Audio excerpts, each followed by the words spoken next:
Welcome back into another episode of MnM Going Deep. That is Cole. I am Kyle, and we are here with Week 15 of your NFL season.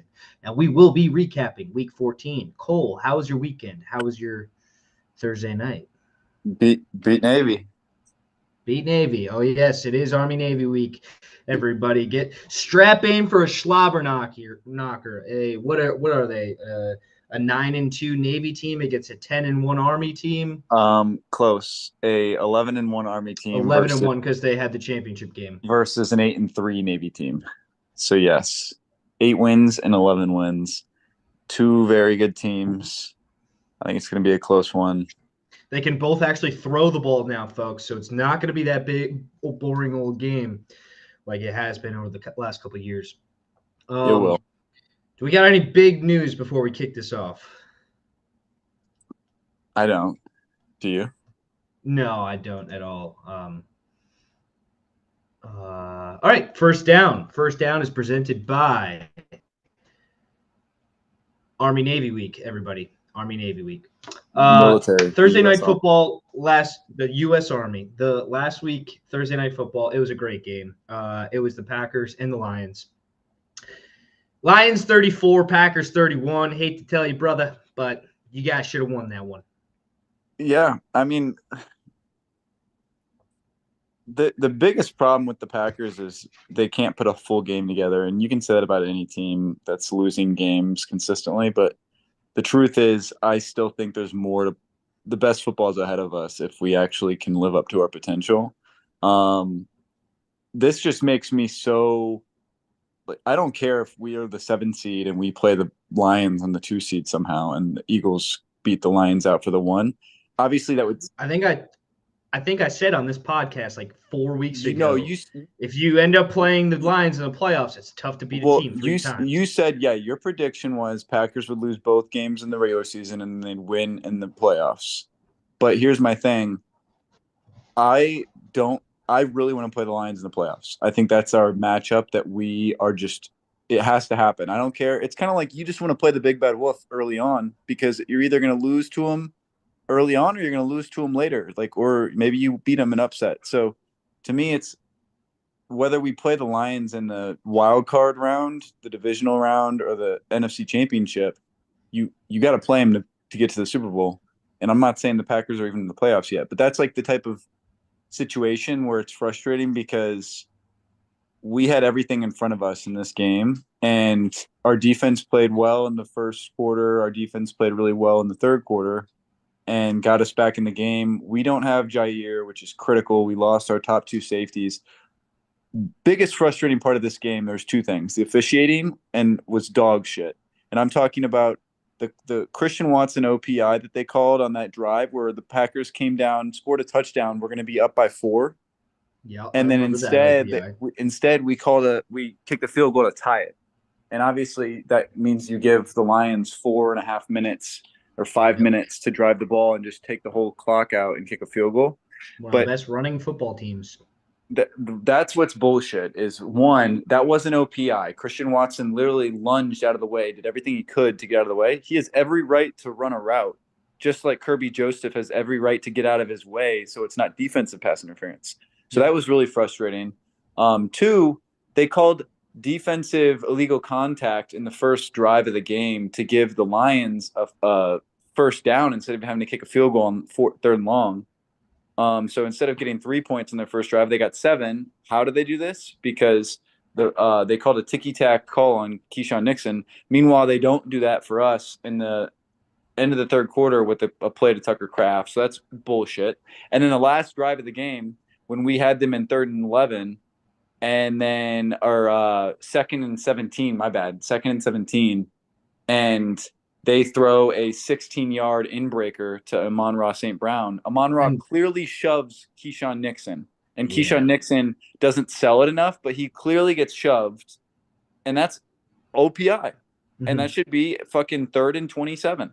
And they didn't call, and they called it on Christian Watson literally the drive before. Yes, so my thing, like, I totally agree with and then you see like the first drive of the game, Zadarius Smith hits the shit out of Jordan Love's like helmet, like on a kind of a defensive pass, like roughing the passer. So there's just a bunch of shit that like all went against the Packers, and you can kind of like, oh, they throw hissy fits, but that's one thing.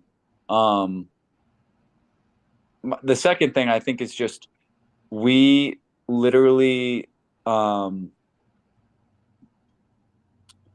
we need our fucking defense back. All this is what it was.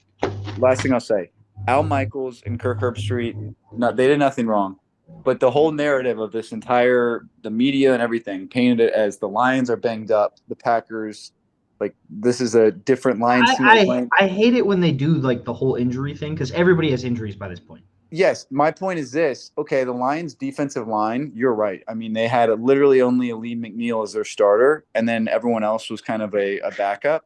And then Aleem McNeil goes out, and then you're kind of just so yes, their defensive line was their second string defensive line for sure. You And can't they say that actually about played, Zadarius Smith. He started for the Browns. yeah, no, and I think Zadarius Smith is a very good player, and they played really well. So that was a weak spot for the Packers. Why is our offensive line, which is really consistent and good, playing like below average against this second string defensive line? But we're on the road. We're in a hostile environment. You never know. My point is this: we had our best corner, Jair Alexander, out for the game. We had Javon Bullard and Evan Williams, who were out of the game. And then we had Corey Ballantyne, who's our fourth corner, out of the game. So we literally had our trash lineup of only starter we had was Xavier McKinney by the time this game was. So it was our corners could not cover shit. And we suck at man coverage and at zone coverage if we don't have our full lineup of starters at DB. And that's our weak spot. But lots of season left to play. The NFC playoff picture is pretty much decided. I mean, it's kind of disappointing. This game, Thursday Night Football, Rams, 49ers, is huge. I think you're talking about the division. I get it. I mean, there's like the scraps are still. No, I think that the Rams could, even if the Seahawks clinched like the NFC West, I think the Rams could make a run for the Commanders spot. Commanders have a tough schedule. You're right. So my point is, I think the Packers season, it's just kind of like, fuck, well, you're kind of playing for, like, what the fuck are you playing for now? Because you're not going to get the division. You're probably not going to beat up the Vikings for the 5 seed.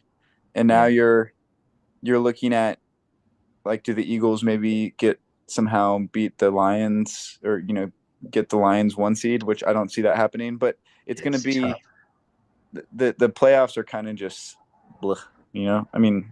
Yeah, it's almost we're in a impending, like, almost everything's it's not all decided. We're not going to say that, but like the percentages are very high for both conferences right now, and it's almost like we have 4 weeks to wait until the playoffs actually come.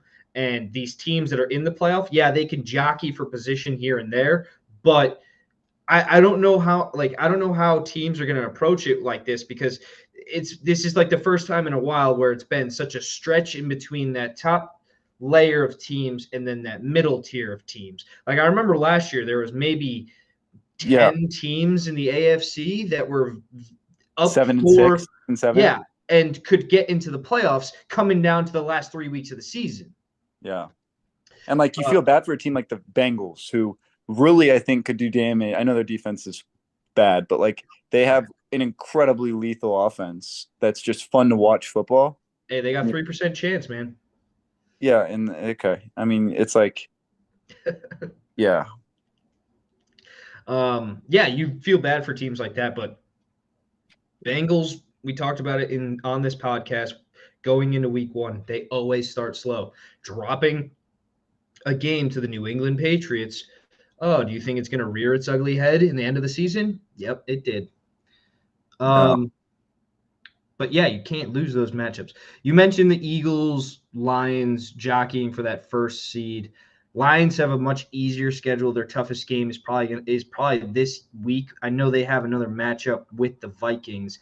That's about it because they play the Bears on their other game. So like, yeah, maybe they drop one to the Bills. I don't see them losing to the Vikings. Eagles have a tough one with Pittsburgh this week. Then they have to play the Commanders again, and they have one more tough one. I know they play the Cowboys again too. But I think the Vikings are their only. I think the Vikings beat them. Who beat the Lions? I think that's the only loss the Lions have the rest of the season. Yeah, because we saw a very sloppy Bills team on Sunday afternoon last week, but we'll get to that. All right. I mean, some of these games will just breeze by. I'm sorry, guys. Maybe in week 18, when like the playoffs are decided, we'll talk about draft stuff, but not much to talk about in this Jaguars Titans game that ended in 10-6. Yeah, this was terrible. I mean, I remember, and I'm trying to recall. It was 3-0 for 3 quarters. Yeah, and then it was 6-0, and then all of a sudden the Jags came back, right, and scored 10 straight. Yep. Yeah, and, Which is crazy because Tony Pollard was running all over the Jags defense, yeah. like could do whatever he wanted, and the Titans couldn't score. Yeah, I'm trying to like just I watched as much of this game as anyone that wasn't watching the entire game because I'm just trying to remember anything memorable that fucking happened that I can think of outside of Mac Jones threw 2 interceptions, and yeah, that's about it. You know, I do think this is a good opportunity for Mac Jones to. I like his energy. I think he's like showing demand for that team to improve. You see him coming off the sideline or coming off the field onto the sideline and like getting the most out of his team and saying like, "Let's go." He's putting a sense of urgency in their offense, and I think that's the type of play I didn't see from Mac Jones on the Patriots. I thought he was submissive under that coaching scheme, and now you see him taking charge, and it's like for him to be taking charge like a backup right out the get-go, and I know he's not like a rookie anymore, but I think Mac Jones still has. I mean, he was a star at Bama, and he doesn't have all the talent, but he's still going to be. I mean, he's a first-round pick. I think if he starts playing well. Was he a star at Bama because of his talent, or was he a star at Bama because of the talent around him? I think you would say because of how his awareness and all that. I completely agree with you. But I think with what he was doing with kind of his what do you call it? The fucking trait where you can like lead a receiver. Like they're just awareness of throw it to where they're running, like throw them on a. Well, no, there's a fucking. Throw them open or. Yeah, but that's what it is. But it's whatever. I'll think of it. That's what he has. That literally, it's like an innate trait that you can't really teach. And he's really good at that. Kind of like what made Kirk Cousins good, even though he's a 6th-round pick out of Michigan State. I just think that he's going to be one of those guys that sticks around in the league for 20 years, 15 years as a backup, and he's going to be like a Ryan Fitzpatrick in 10 years. I was going to say Chase Daniel. Well, that if he never actually sees the field. Chase Daniel's like an anomaly of that's never actually fucking played. He has a great record when he has to come in for that one game a year. All right, next game went to OT. Jets at Dolphins. Dolphins 32, Jets 26. Dolphins walked this one off. They came out sluggish in the first half, and Jets put up some quick points on them. The Jets were up early. Second half was all Dolphins, really. It was kind of like a comeback led by Tua and Tyreek Hill. Jalen Waddle was really involved in this one again, which was good to see. But I was really pissed that the fucking Dolphins didn't cover that. Jets defense is nothing of what it was advertised. I mean, that's you can point all you want at Aaron Rodgers and his inability. I mean, he actually had a pretty good game. I think he had an interception in this one. Nope, 339 yards, 1 touchdown. Yeah. So he was doing. I think there was one throw where it was kind of a disconnect between, but there was some offensive, holdings that kept on taking some of the drives back. But all in all, I mean, the Davis rookie, I think it's Ashton Davis, and then Isaiah Davis, and then he's a jackrabbit, South Dakota State. He's playing really well, and then Breece Hall I wasn't even playing, right? And then it's Braylon Allen. Braylon Allen, yeah. So like you look at that running back room, there's really talent everywhere. I think the defense needs to be held more accountable on that team overall versus just the offense not playing up to par. And I've thought for the last 2-3 years that Sauce Gardner is the most overrated corner. Yeah, I mean, crazy to think he was regarded as like a top 10 player in the NFL coming in. Never thought he was. Yeah, I didn't watch enough of him to know what he like. To be honest, I never really watched Sauce Gardner play. So I never spent like a game just focusing on how he's doing or like how he's locking up a guy. I'm I sure think he he's could above get. average.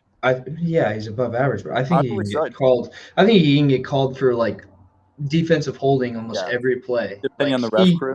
he fucking holds the shit out of every fucking receiver, and it drives me insane that he doesn't get more calls. But that's a lot of corners, though. Let's be real. A lot of corners are like that. I remember Xavier Rhodes was like that. Um, He a wasn't lot of good. the best corners do that. I'll say this. I think Jalen Ramsey's always been overrated. I never thought Jalen Ramsey was as good as people thought. Yeah, I know he's really athletic and talented, but there's players like that that I'm like, they're not. You When know he was who on I the think? Jags, he was You know, really good. I think he was overrated on the Jags. You know who I thought was always incredible? And this was because I thought just the way he would like box out a player without actually putting his hands on him and then just kind of Brandon shutting down Browner. what? Brandon Browner. Opposite of him, obviously Sherman. Richard I thought Sherman. Richard Sherman, I thought it was going to be one of those two. All right. but Richard Sherman was incredible. I also say this, Jalen Johnson, and he plays the same style. They play that cover three. Yeah. Jalen Johnson on the Bears, I think, is probably the best cover corner I've seen in the NFL right now. And Nope. Denzel Ward by far. Denzel Ward's good. I like Denzel Ward. I think Denzel Ward's like a pure man guy, which is impressive because there's less of those than there are zone. The last thing I'll say is Quinyon Mitchell's also incredible. I Yeah. think he's Quinyon kind of Mitchell is Quinyon. fucking insane. Quinyon's literally a Denzel Ward, like, but just a Yeah. little taller and bigger. Yep.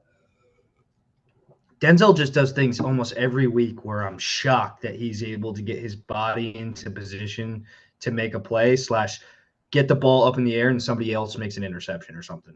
Yeah. Next game. Important one. Falcons at Vikings. Holy shit. Was Sam Darnold on fire or what? I mean, you got Jordan Addison and Justin Jefferson going in this game. Kirk did not look good, which is a problem going forward for the Falcons. But I think the talk of the town should be, holy shit, Sam Darnold. What do the fucking Vikings do? Do they re-sign him and keep him and just like let JJ sit for longer? Like, honestly, as a Browns fan, I kind of want Sam Darnold next year. Like, What do you what do you actually what do you what do you actually think the Vikings are going to do? I don't think they re-sign him. Yeah, They they're not. drafted JJ for a reason, but it wouldn't be the craziest thing if they re-signed him, All the Packers shit I and it listened wouldn't be the to, craziest thing if he re-signed him, all if he went back. all the Packers should have listened to that like are tied into like the Viking sources too, because they all care about the NFC North. He's not like the Vikings are committed to JJ McCarthy, and you can say that and Yeah, then not do it, but you really can't draft a first round pick who looked promising in the preseason and then think about what you did with Kirk Cousins. I mean, you literally didn't pay Kirk Cousins, and you're going to pay this guy literally after you drafted a first round pick. I would, you know what I think? I think I don't know how much he would get paid. I think Sam Darnold goes back to the Jets. How cool? I don't think that would I happen. don't think the Jets aren't getting. They don't have that first round pick, do they? I don't know. I Yeah, don't know wait, what the yeah, they do. Jets Yeah, have. they do. Yeah, they do. Um, I was thinking like the Titans, the maybe go to the Rams, sit behind Stafford, because maybe no, Stafford only has like a year left. Stafford's got, I think, 3 years left at least. Who else? I don't think he would entertain Oakland. I think he would want to stay inside this McVay Shanahan tree with Kevin O'Connell. I mean, I did just mention the Titans with Brian Callahan, but no. Same. Yeah, I was thinking the Saints. Depends on who they hire as a head coach. Um, Definitely not Indy. Mm, yeah, I don't know, man. That's a tough one. That is a tough one. I think it's probably the Titans, if anything. I don't think he goes to like New York, either New York teams. Don't think Dallas would go after him. Mm, yeah, that's an interesting one. We got to keep on. Falcons defense looked really bad in this one. Alford, the cornerback, that guy should be cut immediately. Jordan Addison made him fall down on one play. Justin Jefferson made him fall down on another play. Both of them went for touchdowns. Yeah, can we And talk about that? Can we say, I know you wanted to talk about how incredible Sam Darnold was in that game, but as a Packers fan, how fucking frustrating it was to see literally Sam Darnold just do a heat check and throw it up in the air on 3rd and 10. And Falcons literally, like this Jonah Ellis guy looked like Clay Matthews in his prime on that fucking defense. Like literally, he was a linebacker just lining up in the line, rushing the passer, and just blowing up literally Aaron Jones and getting right through the center and then right through Aaron Jones, getting in Sam Darnold's face and like making him just throw it up most of the time. And then finally, it's like 3rd and 10, and Sam Darnold's just throwing it, and it's fucking nowhere near where the receiver is, but the receiver like runs the opposite direction 15 yards. And I'm like thinking about it. I'm like, that's a good strategy. Just have your receivers run vertical, and you're going to be so spread out that you just throw such a bad pass that it's a good pass because it's either PI or your receiver gets to it. Like throw it to the area where nobody's at, and yeah, your receiver is going to come back to it, and your DB. It was buku. How I mean, obviously Jordan Addison's a stud. Justin Jefferson's a fucking the best receiver in the NFL. The Vikings are better than people think they are, and I think Sam Darnold's better than people think he is. But at the same time, like the Falcons just couldn't get out of their own way on defense. and Kirk Cousins didn't help them very much. Yeah, Threw a couple picks that in was this tough. one. I felt bad for him on that, but Yeah. Next game though, Saints at Giants. good game in the fourth quarter. Shittiest first 3 quarters. Boo. Was it 14-3? And then it was 14-3, and yeah, then they scored 8, 14-11, and then they kicked and then field goal, right? And then went to yeah, they overtime. were And then no, they no, no, they did not. They lined up for a field goal that was like a oh, and missed, 35-4. whiffed. Yep, No, yep. they blocked it. That's what I'm saying. It was like a The Saints blocked it. yeah, Brian Brisee. Yeah. Brisee, the first round pick out of Clemson for the Saints. But apparently it was like bullshit. Like the Saints held, and then what the Saints did was their other defensive tackle that was lined up over the long snapper, like pulled the long snap, made sure the long snapper couldn't get up after he snapped it, and then Yeah. Brian Brisee just jumped over him. But Yeah. Which is illegal, but didn't get called. yeah, And Darren Rizzi is being praised like a fucking new coming of Jesus. Get what I'm going? Next game, Panthers at Eagles. Eagles 22, Panthers 16. Eagles were 12.5 point favorites in this one. They were They were really trying to throw the ball in this one, and they were struggling to do so. There's like tons of reports coming out of Philly that I just literally don't believe, and I'm not going to buy into because they're a 11-2 team. I think they just struggled with a opponent that on paper they were 3-9 coming into this game, but they're playing a lot better football than what their record shows. They took the Chiefs to like the last second in the week prior. They gave a tough test to the Tampa Bay Buccaneers that went to overtime. They're playing good. The Panthers are playing good football right now, and Canales has those guys going, and he's got Bryce Young going. Bryce Young on the stat sheet does not look like he tore it up, but performed a lot better than what we were seeing in the beginning of the season and all of last year. 191 yards and a touchdown. I think as a Panthers fan, you probably will take that against what some people might be thinking is probably the best defense in the NFC in the Philadelphia Eagles. Bryce Young has been playing, yeah, like you just said. He's so fun to watch too because he plays really well on clutch third downs. It's not like he's Yes. playing on the scrap time that he's getting these yards. He's playing in pivotal moments, kind of like back in Bama when he had his Heisman campaign. Bryce Young is, to Never me, won a Heisman. I still his Heisman campaign where Yeah, he. I know. I'm just saying he never won a Heisman. Um, my biggest issue though is, I mean, well, I did say that I thought the Panthers would win this game, and obviously I put everything I put Panthers in gambling, I put plus 13. But they were no, and plus 14 because they were 14-point underdogs at one point.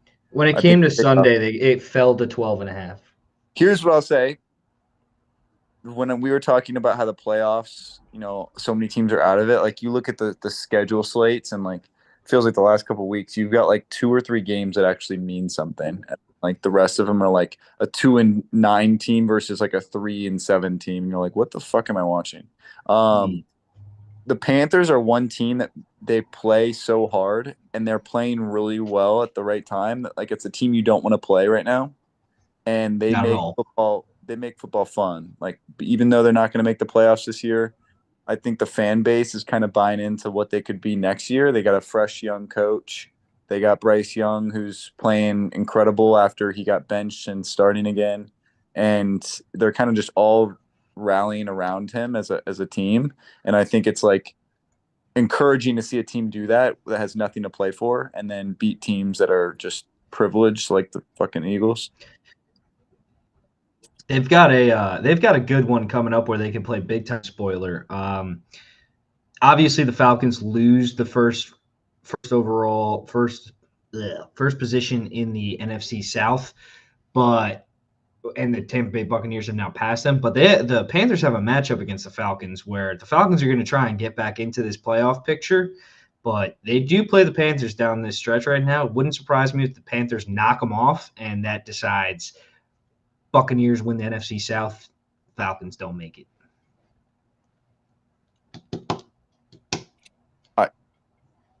The Falcons don't deserve to make it. I remember when I said they were 12-5 this season, and they were like what 4-1. I'm like, damn, I was. They did go on a roll, and then they played that Denver game and got smoked.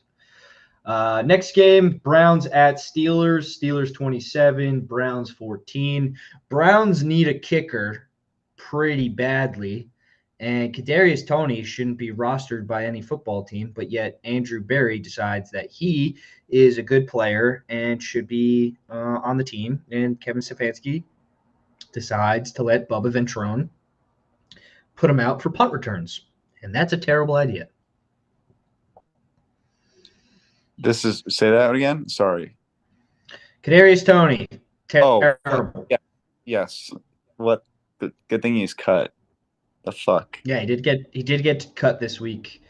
So Andrew Berry made up on his mistake. No, not really, because he straight up cost us a game. So I don't care. And like Steelers fans are touting like, oh, we beat the Browns.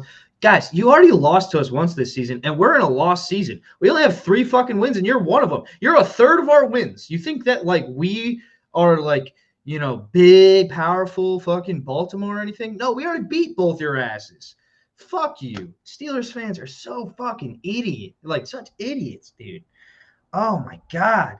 Read all about it. Fucking morons. I saw that they were like a bunch of them were like, oh, Myles Garrett was really quiet in this game. Yeah, well, TJ Watt had 1 tackle for loss, and it was the first play of the game. That was it.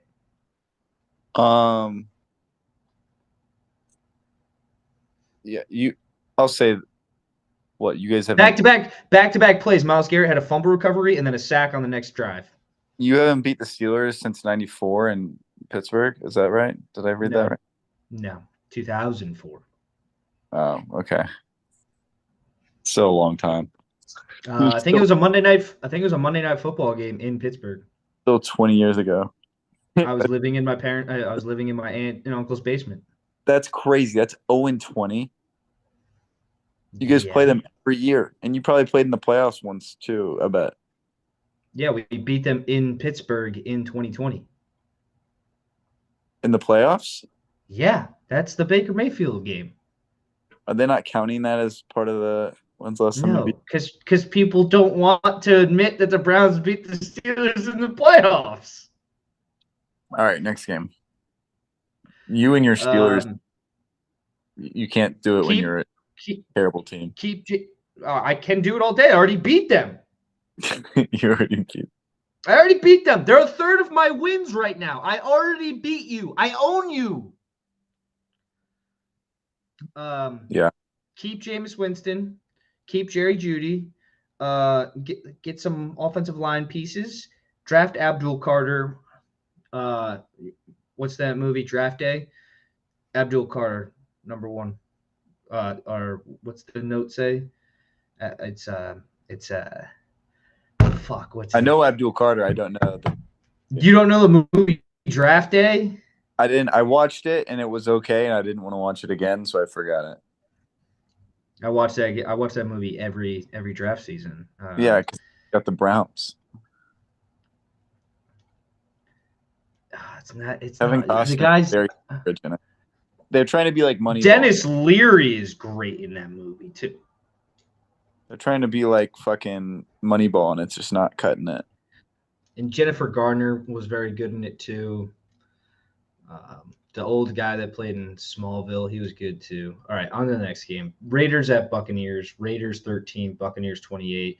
Buccaneers get another good win, and the Falcons lose again. Makes them go into first place in the NFC South. That's pretty much the news out of this one. Touchdowns.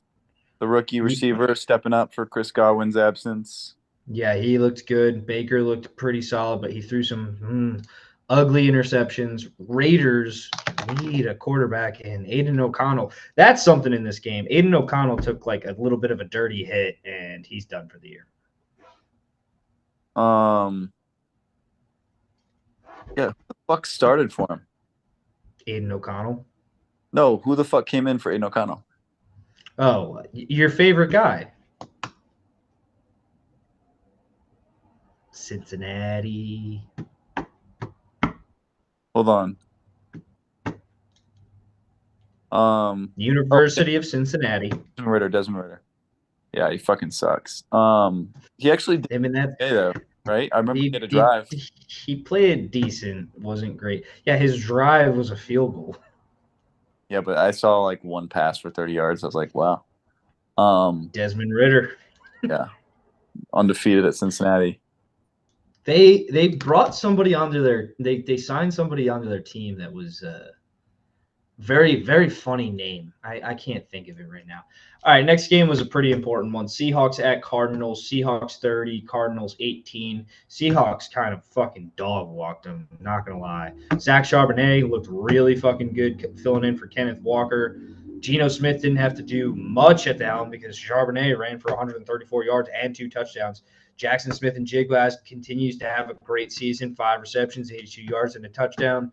Kyler Murray really couldn't do much. The Seahawks defense, since their bye week, Mike McDonald has had them firing on all cylinders. Yeah, I would say this. One, you look at this and you're like, okay, what do we have if we're going to make a playoff run as the Seahawks? Okay, you have DK Metcalf. I have a comment too. Go ahead. Another comment. Can I chime in? I think Marvin Harrison Jr. is overrated. Yeah, I do too. I think he kind of reminds me of like Allen Robinson, like just when Allen Robinson was good at least. But go on your Seahawks rant. I just don't know if I also think Malik Neighbors is overrated. But anyways, I think Malik Neighbors is the best receiver out of that draft. I think. No, I'm thinking a guy that was in the second round or the end of the first has been playing really well. Let alone Roma Dunze at 9 is the best out of all 3 of them so far. Not really. Okay. We'll disagree to it. That's not how it goes. But I will say this. It's agree to disagree. If DK Metcalf, back to on point, you look at that whole offensive firepower that they got. DK Metcalf. Lockett's no scrub. Lockett's still a beast. He's only been in the league for 10 years, 9 years, something like 8. It feels like he's been in the league for a long time. But then you look at him and, I mean, his skin, he's got baby face, like that guy could probably play 15 more years and still run a vert and get open. He is Tyler Lockett's a stud. And then additionally, like you said, Smith Jigba is now just playing great. And I think he's now kind of the go-to guy in that offense. But you still, I mean, Metcalf is a true number one. I've always thought Metcalf is a freaking stud.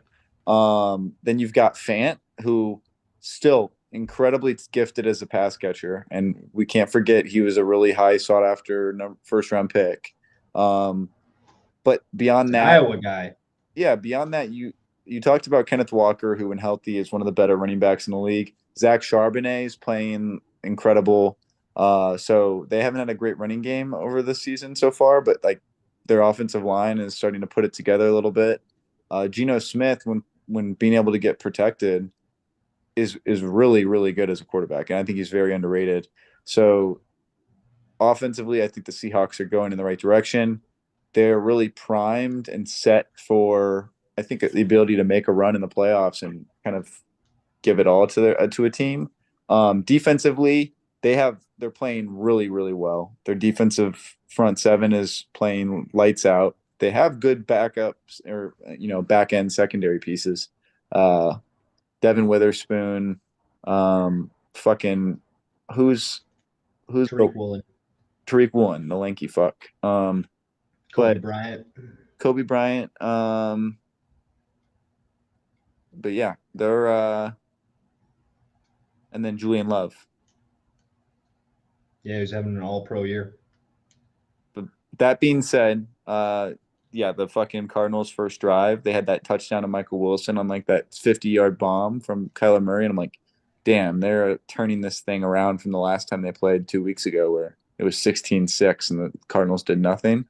Let alone that changed and didn't matter that the game was in Arizona. It just kind of, the Cardinals got away from what they were doing well, and you saw the frustration out of Kyler Murray, and things just kind of went south. Yeah. I don't know if the Cardinals can get back into this NFC West race. They aren't that far out, being at 6-7, but they have a few losses now internal to that division that are going to hurt them. And we're about to talk about another team in that division. Bills at Rams. Rams 44, Bills 42. Bills started so fucking slow in this game, and it was pitiful to watch. Rams came out hot. Matthew Stafford and Puka Nacua could not be stopped. Cooper Kupp, add him into the mix. And then me and you have talked about this guy all fucking year, Kyron Williams. What a fucking find he is. And the Rams defense stifled Josh Allen for a little bit of time that allowed them to get a lead, which was key because Josh Allen coming out of that second half, he was fucking slinging it. Bills got back into the game late, but one thing is Sean McDermott fucked up that drive when they were down 9 terribly. That timeout? Yeah. What the fuck was that? Why are you running it? No, well, I've heard a thought that from Bills fans, they were saying that apparently that Josh Allen changed the call and wanted to do it himself. But what's frustrating as fuck, and I know he scored on the second time, so it doesn't matter, but imagine he fucking didn't get it and they did the same fucking play. I would have been fucking furious. I'm furious that he did it the first time. I'm pissed because I wanted the Bills to win that game, obviously, as a Packers fan. And I'm just like, are you fucking kidding me? And then, like, let alone don't call the timeout. Like, run to the line, spike it. Do it fast. Go fast. You can, even if you go slow, if you take 30 seconds off the clock and it's 30 seconds left and you snap the ball, you're still better off with 30 seconds and 3 timeouts than 2 timeouts and having an onside kick. Then literally they had a minute and 2 timeouts. It's like you're better off. It's 40-second play clock, and then you got to run a play. Like, you think about it, and like they're gonna run the ball because you don't have a timeout. Like, you're a dumb fuck. And I hate that. So I really respect Sean McDermott as a head coach. But this is like now the second time they've gaffed a game, if I'm not mistaken. They lost to the Texans by doing something stupid with game clock management. Josh But Allen had a terrible game in that game. He yeah, completed yeah. like 9 But passes. remember they just decided to throw the ball 3 times instead of Yeah, instead of and then actually running and getting out of the end zone. Yeah. yeah, so I mean they blew that game based on game management, and then they blew this game based on. And I'm not going to say they're going to win this game because they would have had to stop the Rams on 3 plays with 3 timeouts, which And they could not stop they Puka couldn't stop Nacua. the Rams at all. But let alone the Rams couldn't stop the Bills in No. the last 2/3 of the game. The other point, Puka Nacua, I think could be a top 4 receiver in the NFL. He is incredible. Yeah. He How makes many catches on the sideline did he fucking have? well. He even had an incredible game just tonight. I saw him like moss a dude for a 7 yard gain. It was the best 7 yard catch I've ever seen in my life. He had like a David Tyree, but it was actually skill. The other thing is this guy is not, and I think I said this last week. Puka is not like a He's not a fuck. burner. No, I think he is. The Puka Nacua runs fast as fuck. Like you wouldn't He's think. got long ass strides. He's got Where did he go to long college? ass fucking Did he go to strides. Hawaii? Oh fuck! I knew this. No, I want to say he was like a D1A school. Colorado State. Was it Colorado State? No, I want to say it was like why is Utah State coming to mind? No, he didn't go to Utah State. All right. No, he didn't go to Utah State because I would know Jordan loves. Stop saying it like that. All right. The here's what I'll say. He was a 6th round pick or some shit like that. How the fuck is he all of a sudden like? Look at him. BYU, you dick. Yeah, we should have known that. 8 yards, like dude, he's incredible. He's shifty. He's fast. He's tall. He's strong. He's big. It's like one of those things where he's like a size speed freak too, almost. And he's got the best hands I've ever seen in my life. And I'm like, how did this guy fall to the 6th round? Like, I wasn't far off with Utah State, and you haven't even credited me with that. yeah, just because you're a racist about Mormons. No, that's in Utah. BYU's in Utah. I know. But yeah, interesting. I think that was the best game. But I will say it was a little annoying that everyone. I think it was who the fuck was it? Brady and how the fuck am I messing up the main guy's name? Kevin Whatever. Burkhardt. Burkhardt. They just kept on talking I about. hate Kevin Burkhardt. I do like Kevin Burkhardt, but they just kept on talking about how good of a game it was and how it was like the best game ever and statistically because of all the yards and like the perfection on offense. To me, I looked at that and I'm like, it's just bad defense. Like, Yeah, really bad defense. I don't think it's a better football game when there's because they were saying how it's cleaner mistakes. Like there hasn't been a sack in the game and there hasn't been a turnover in the game and there hasn't been like one penalty. I'm like, okay, that just means defenses are playing terrible. That's why that Monday Night Football game between the Chiefs and Rams in 2018 is the best game of all time because there was like 2 or 3 defensive touchdowns in that game and both defenses were still playing really well but there would be 70-yard fucking touchdowns. I said the same thing. I think that was to date. I can't think of a game I can just say like that was the best game I've ever watched. Like I agree with you. I think that game where it was like the neon yellow in the Coliseum, the neon yellow Todd Gurley. Yeah, because the SoFi was getting built, so it was in the Coliseum too. 54-51.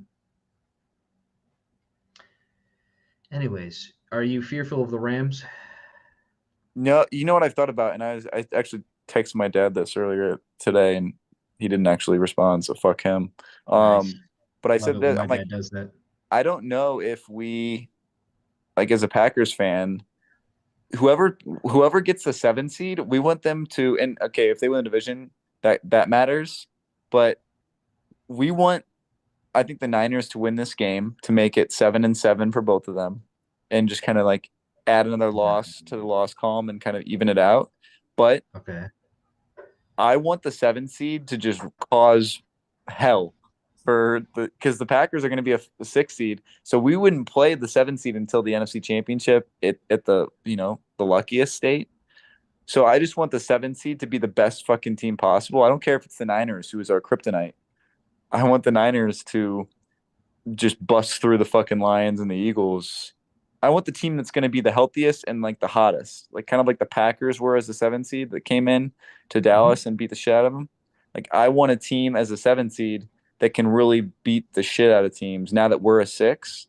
So I'm Yep. thinking of like who's the best team, and obviously it depends on like the Seahawks. So part of me is like, would it hurt for us to lose to the Seahawks? Like, okay, the Seahawks then get the who do we want to play the least? You know what I mean? I'm like, okay, if we lose to the Seahawks this week, then maybe that's good. The Seahawks are already up. They have 8 wins. That gives them their 9th win. That gives them like a 2 game stat pad. If the Niners win tonight, there's going to be the Niners and Rams at 7-7. Seahawks win on Sunday night, which is not far. It's very likely. Then they're going to be 9-5, and all of a sudden they have a 2 game lead with 3 games left. All these teams you're talking about, I'm just thinking about it out in like my head. I just don't really want to see the Washington Commanders in the playoffs. I do think they've gotten significantly. Like I agree with you. You know why? For exact reason. I think if they're going to play the Eagles as the 2 seed, as the 7, and they're going to get walloped. But if it's like the Rams go into Philly, Yeah, it's a I tough think one. Matthew Stafford and that offense can really play, and Kyron Williams, that whole gang. I think So that's a great matchup, but we already watched it a couple weeks ago. I think it would be tight, late, and then Saquon Barkley would break their back at the end of the game. um, sure. I mean, I think the Rams and Niners can beat honestly any team in the NFL if they're healthy. I think the Niners a little bit less so because I mean That's, McCaffrey, I think the Jordan. Browns can beat any team in the NFL. Yeah, I mean any team can beat any team in the NFL. All right, next game. Bears at 49ers. Caleb Williams looked really bad in this one. Bears only scored 13 points. Yet Cole is sitting there telling me Rome Odunze is the best receiver in the NFL draft class this past year. He had a great.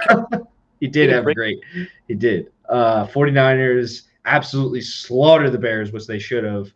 And it's funny because I know a lot of people were taking the Bears this past week. I stayed away from that one. Next game.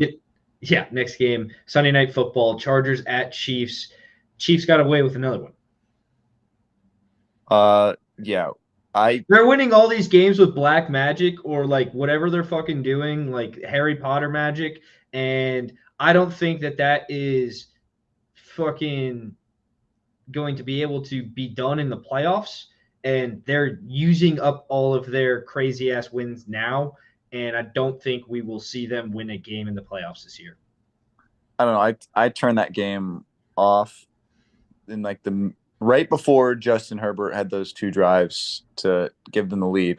What was it? 13-0, and then it was 14-13 like that. 13-0 going into the half, and then Yeah. he came So out I of the half firing. I didn't see a touchdown from the Chargers. So I saw 13-0, and then it was like I missed that first drive. So yeah, I to me the way my lens was like the game didn't get stolen from the Chargers, but I guess if I would have watched the third quarter, I could have maybe changed my perspective on like, oh damn, but to me, if a game like that, if it's an AFC matchup and like it was a good game, but I was like I'd rather sleep It's than. also a game changer if Herbert hits Josh Palmer running fucking wide open down the middle of the field. Is it bad? I don't find the Chiefs fun to watch.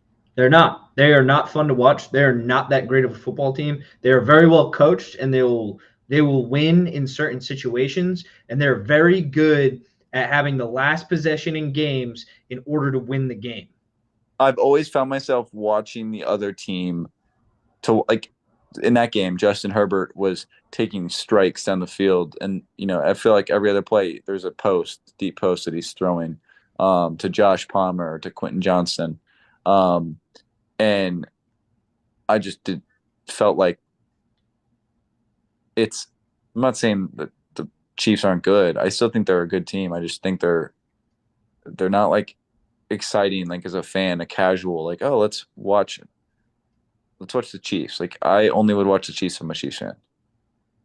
I would probably only watch the Chiefs if they play like I didn't really watch this game either, but I just if they're playing like the Ravens next week, which they already played, so it's not going to happen. But I have to watch them this week, and I really don't want to. And they're always on prime time. That's the other thing is Nope, like, they're not on primetime this week. well, I know, but the thing is they've always been on prime time, and it's like when you watch the thing about prime time is there's no other game on, so you're stuck watching that game. That And 4 o'clock slate this past week sucked outside of the Bills Rams week game. yeah, yeah, I mean, Uh, Monday terrible. Night Football, Bengals win. Yeah, this was Jamar Chase is really good. incredibly fast. I can't believe, and I thought about this, how fucking good LSU was in 2019. Remember, It's like, like I'm just people debate like who is the best college football team. That team now, like since they've been in the NFL, is like ridiculous when you think about yes, but also that game, the best college football game ever played, I think. The Tua with Devontae Smith and fucking name all the Alabama receivers. There's 4 or 5 of them that were just in it. I that. think Brian Robinson was a running back too. Brian Robinson wasn't even that good back. They had Najee Harris.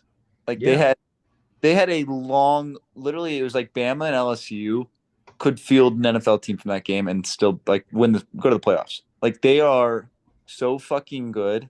And I look at just like I'm like because I was thinking about it, I'm like damn, like I always thought Jamar Chase was a little overrated, and then this season I've kind of been like damn, he really is like dynamic. He's fast. He's he's not just really that guy. well. I kind of looked at him like I always thought Jamar Chase was like an Andre Johnson type of player, more like a physical, he gets some yak and he's not easy to bring down. And he's also like, you No, know, he's fast as fuck. no, he's fucking fast and he's all like, he's a fucking stud. And then I still think it's crazy that I still think Justin he Jefferson's probably a tick better, but it's like so close. And I'm like, it's so cool that they were on the same team at the same time with Joe Burrow, who's probably the third best quarterback in the league. And it's crazy to me to think that they played that season, they balled out that hard. Jamar Chase put up those stats and then wasn't eligible to declare for the draft and then sat out the next year and was like, nah, I ain't gonna play. And was the number 4 overall draft pick. that's right. He did do that. I forgot because I remember he wasn't eligible, but Justin Jefferson was. Because Justin Jefferson had been at LSU for 3 years.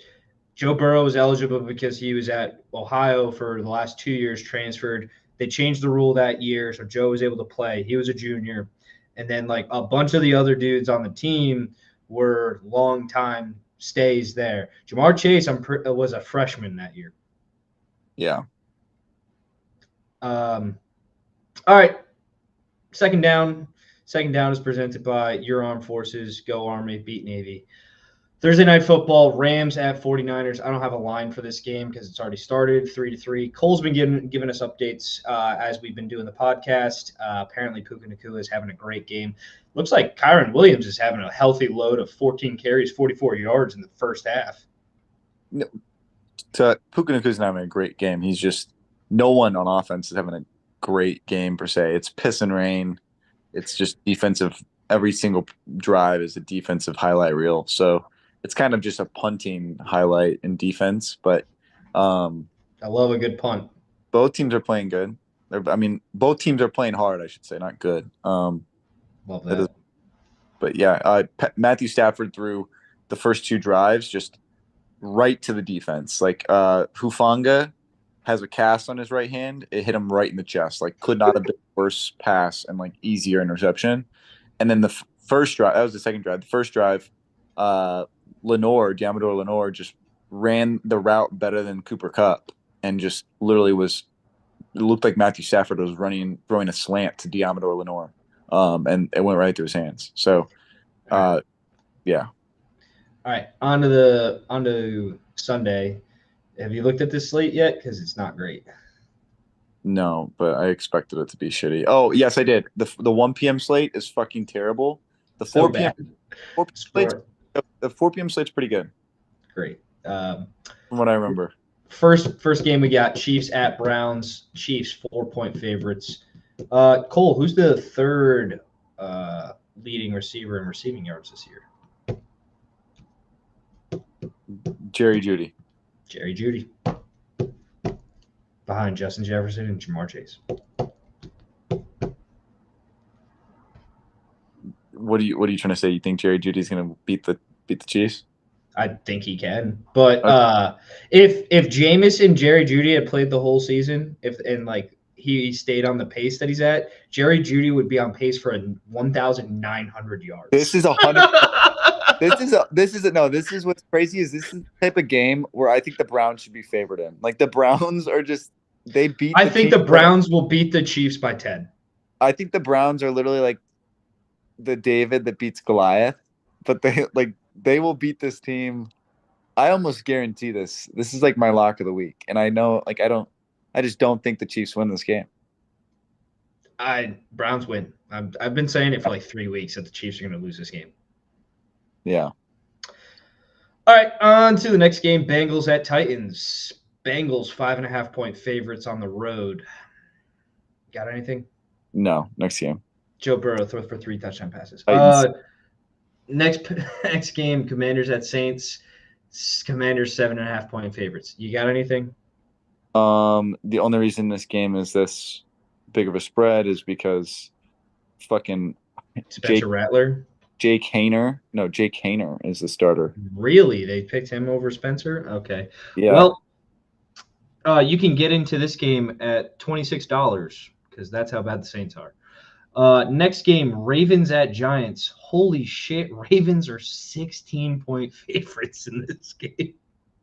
Yeah, well, I mean, you just saw how bad the Giants were for 3.5 quarters against the Saints last week in MetLife, and I mean, yeah, what plus 900? Are you kidding me? That's money. I mean, that's throwing away money, but do it. Put $10 on it. This would have to be the Drew Lock Kobe game for him to win that football game.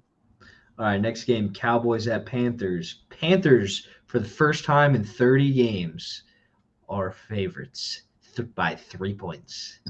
This is a pride game. You know, the Cowboys just got, a tough blow to really end their season for playoff hopes against the Bengals on Monday Night Football. And they're probably hurt. And are they going to rebound and, let this cascade, or are they going to turn the ship? Panthers, I think, are already battle tested and have that adversity and resilience, so they're going to fucking come out firing. Yeah, I like the Panthers in this game. I think this will be an entertaining game, although it doesn't fucking matter. So kind of a shitty slate. This game, I think, will be entertaining. Next game, Jets at Jaguars. Jets are 3.5-point favorites. I think Aaron Rodgers is playing for a job next year, so I think he's going to keep slinging it. Devontae Adams has an expiring contract, right? I do not know. I think so. So he's playing for a contract. Rumors swirling about Garrett Wilson being available for trade next year because the Jets want to stockpile draft picks. Hire a good coach and hire a good GM and get Woody Johnson out of the fucking way, and maybe somebody will want to come play for your team. Jaguars, Mac Jones, maybe he can make an argument to be a viable backup for years to come.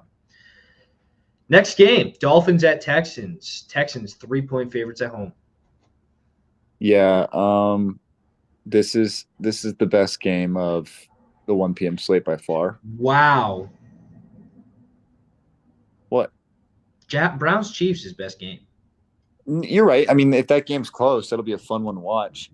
But as far as the matchup, Dolphins Texans is the only. How crazy would it be if the Browns go like 4-13 and their 3 wins are the Ravens, Steelers, and Chiefs? That'd just be a Browns thing to do. Yeah, and lose to games like the Giants and the Raiders. Wonder who is quarterback in that game. Back to the Texans and Dolphins. I mean, this is good because Dolphins, it's kind of a must-win for them, must-win scenario the rest of the season, and they're playing better football. Texans, they've kind of middled out, but I still think they're, basically in the driver's seat and clearly probably going to win the AFC South unless the Colts do something miraculous. But Yeah, I think the 4 p.m. slate's much better. Yeah. Big game for the Dolphins. Holy If they shit! can, Like, and I remember this. This is what I was thinking. This might be the best 4 p.m. slate in NFL history. why do you Look at say that that? 4 p.m. slate. Yeah, I'm looking at it. We've got four really good games. You have four. You have you have legit three. You have two premier like maybe season defining games, and then you have two really good games, and then you have the Cardinals and Patriots, which is like a standard 4 p.m. game. But like you have Bucks Chargers. There's nothing better than Bucks Chargers. We're talking about Vincent Jackson retro. It's like that dragon meme where like the dragons are serious, serious, serious, and then this Patriots Cardinals just the doofy Yeah, dragon. but usually the 4 p.m. slate's just four retarded doofuses, or Um, not even four. You get three of them, all and right, you you get cut four. me off at my point, but Dolphins, if they can move to 7-7, and the Colts could somehow upset the Broncos and move to 7-7, AFC playoff picture would look a lot different and look a lot bit scarier for the Broncos. Yeah, completely agree. I think that needs to happen. And it's funny that I said that because it could also, if the Chargers lose to the Buccaneers and they fall to 8-6 as well, and all those teams go up to 7-7, it could be a little troublesome. Colts Broncos, that looks like a good game. Anthony Richardson's been playing. He's now coming off a bye. He's had a week to rest. Bo Nix is looking probably like the offensive rookie of the year this year.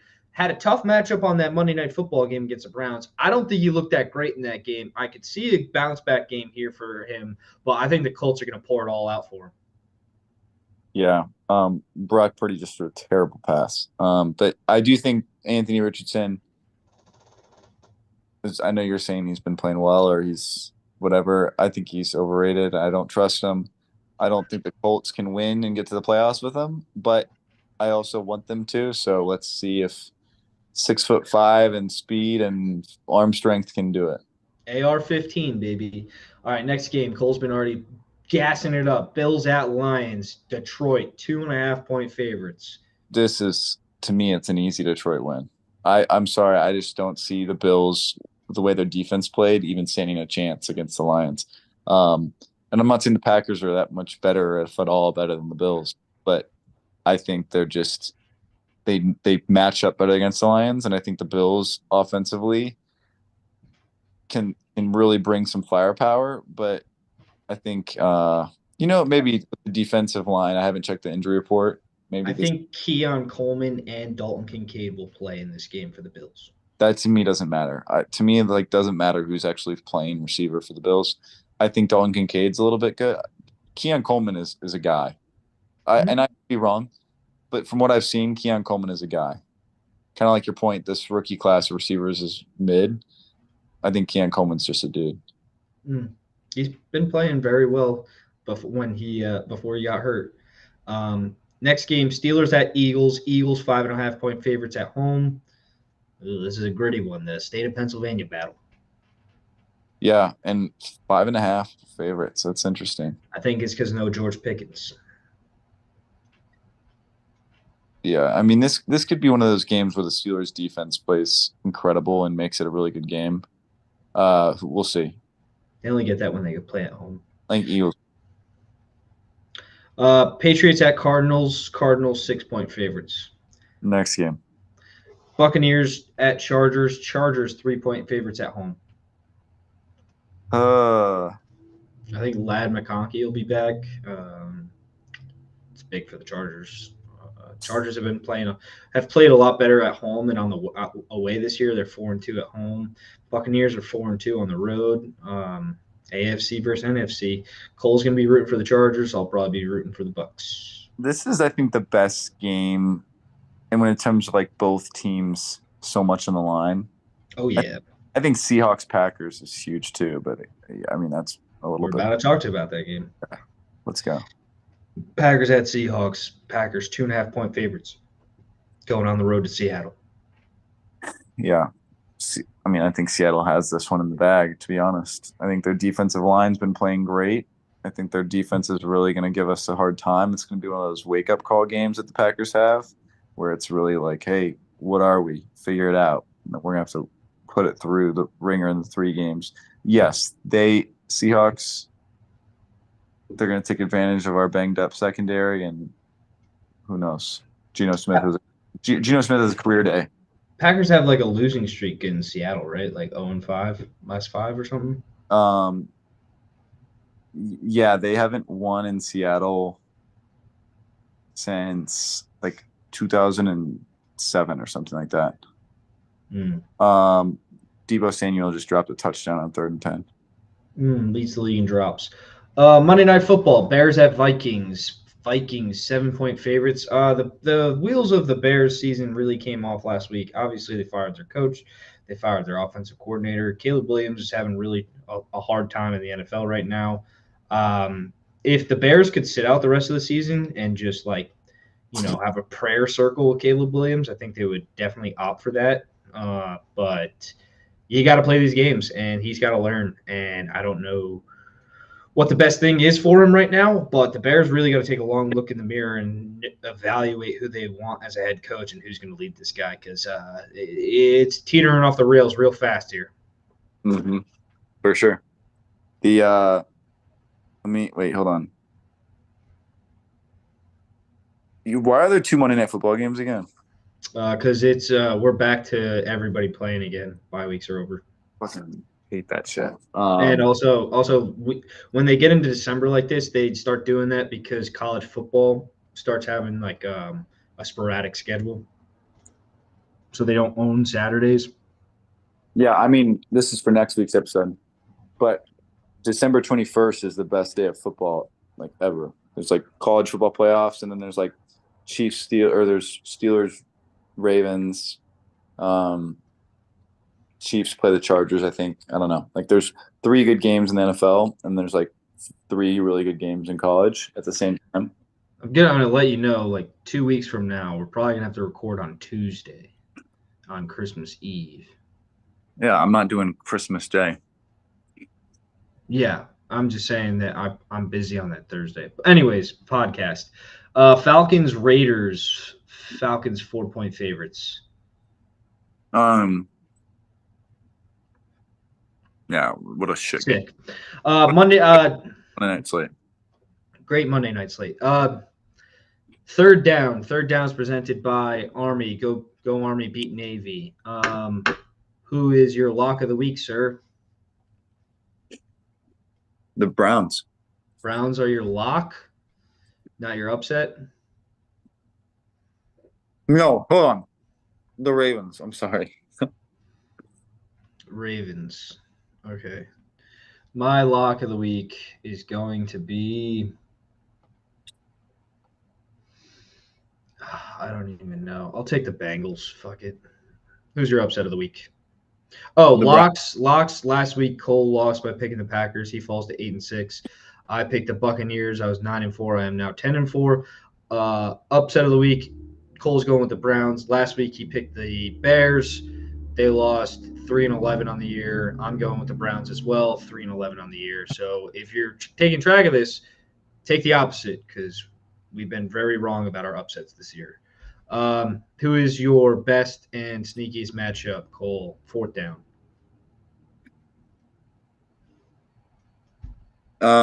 Best matchup is the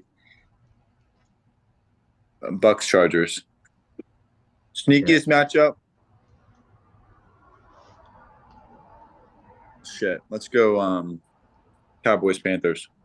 All right. Best matchup for me is Steelers Eagles. Sneakiest matchup for me is Dolphins Texans. Good. All right. Let's get into our pick 6 here. Pick 6 is brought to you by Go Army Beat Navy. Pick 6 last week, Cole went 2-3-1, pushed on the Packers +3. Cole now is at 44, 38-2 on the year. Last week I was 3-2-1, pushed on the Dolphins with that touchdown to push it into overtime. At the end of this, I am 52, 31-1 on the year. Cole, start us off. Pick 6. Give me the Giants plus 16. Giants plus 16. Any reason why? Just the big spread? Yeah, there's no way. There's just no way. I think the Rails have really come off on their season, so I'm going to go Bengals plus 5.5. I mean, minus 5.5 over the Titans.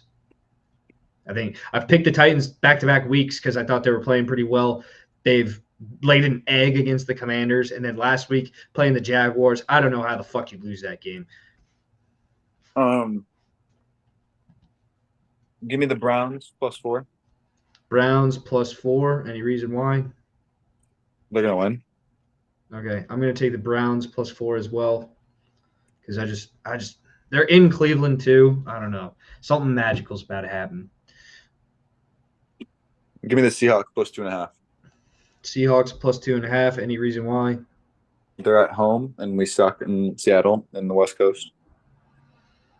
Crazy to me that you were favored in that game. I know. Honestly, give me the Patriots to cover the 6 to the Cards.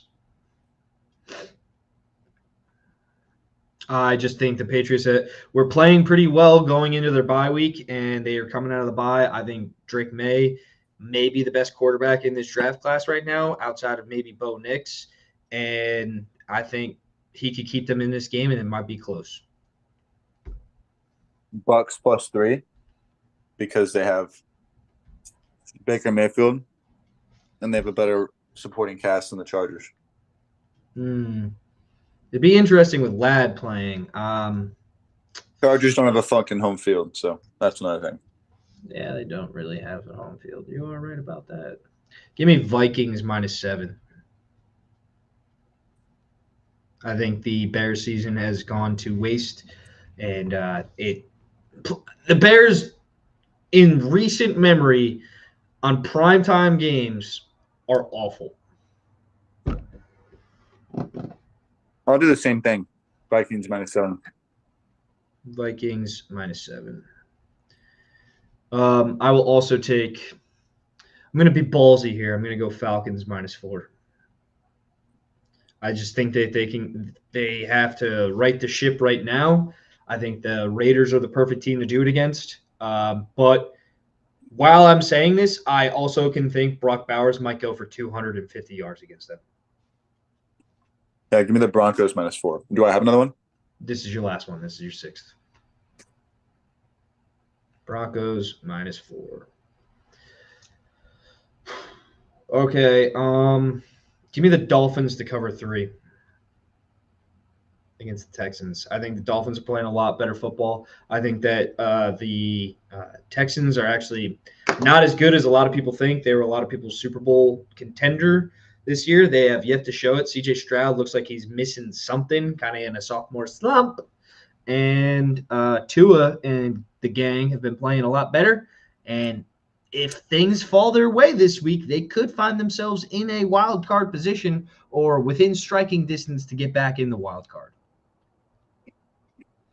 All right. Anytime touchdowns, anything else? Who are your top 5 teams in the NFL right now?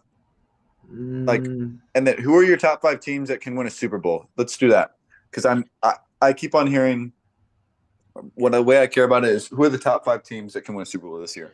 Top 5 teams that can win a Super Bowl this year. Chiefs. Is this like in any particular order or just? Yeah, 1 through 5. Okay. All right. Okay. The Lions scare me because everybody's like so up their ass now, and usually with that is like if they end up throwing up a dud in the playoffs. But the way they're playing right now, I'll say the Lions are number 1. My number 2 team, I think because they play great defense and they can run the football, that could be troublesome for teams in the playoffs, and that's the Philadelphia Eagles. Yep. My number 3 team, because of their fucking ways and honestly, a lot of it's their head coach and their defensive coordinator, and that's Kansas City Chiefs. My number 4 team. Oh, man, this is tough. I feel like there's so many, like everyone's so flawed, like has like flaws this year, but if George Pickens is healthy and the Pittsburgh Steelers defense remains healthy, I think they're the number 4 team. Okay. Number 5, it scares me because they do exactly what you said when we talked about their game last week. They gaff it and they get into these situations and they just vomit on themselves. And it's the Buffalo Bills. And if they can avoid throwing up on themselves and having brain farts, they can win. We've already seen them beat the Chiefs this year. Obviously, it was in Buffalo, but I don't think the Buffalo Bills need to be at home to beat the Kansas City Chiefs. I think they thrive in that environment in Kansas City. We've seen them go toe-to-toe with them in Kansas City before.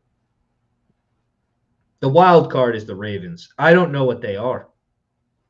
That's where I just don't agree with you on the AFC at all. I think the Ravens are significantly better. I get their records are, the Steelers might win the division. The Ravens are a much better team. This is my thing with the Ravens. Their defense, I know. No, it's not their defense.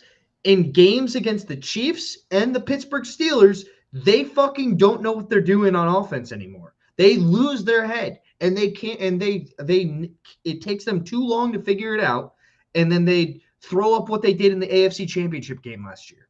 Run the ball 9 times. Yeah, but history repeats itself until it doesn't. As Mike McDaniel says. I would say this.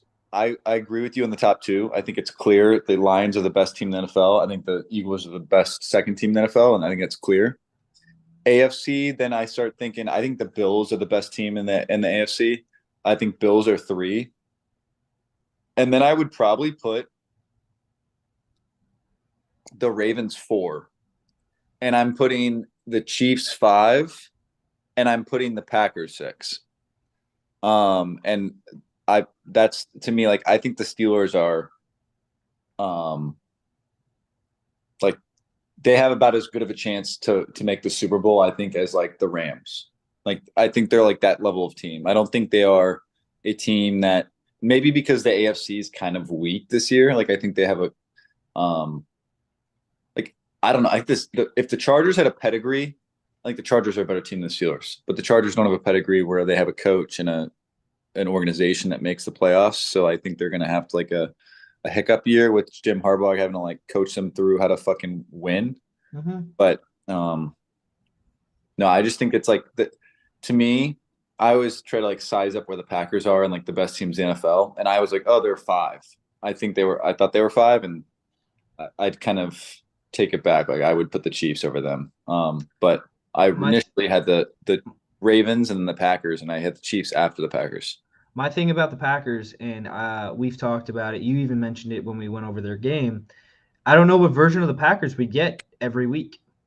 That's my point, though, is winning the Super Bowl. Like, which team do you think, if you're going to say, like, which teams? Yeah, but if the Packers are going to go be a wild card team, they have to win 4 games to win the Super Bowl.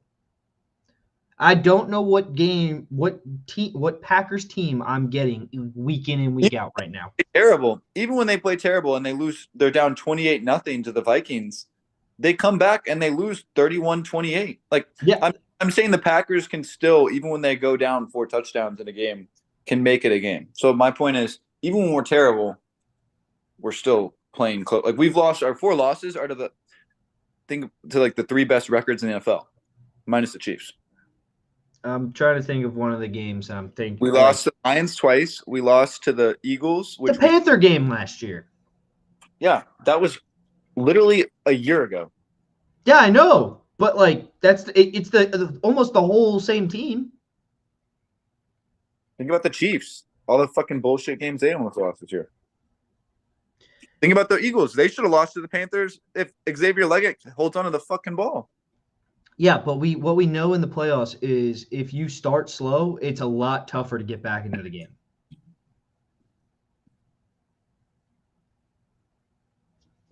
I'm not worried about us in the playoffs.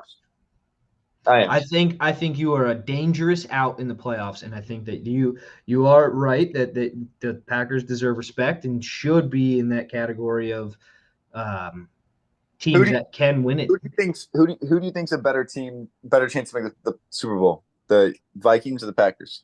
The Packers. Okay.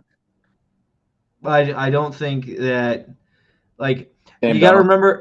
You got to remember the Vikings are playing a fourth place schedule right now.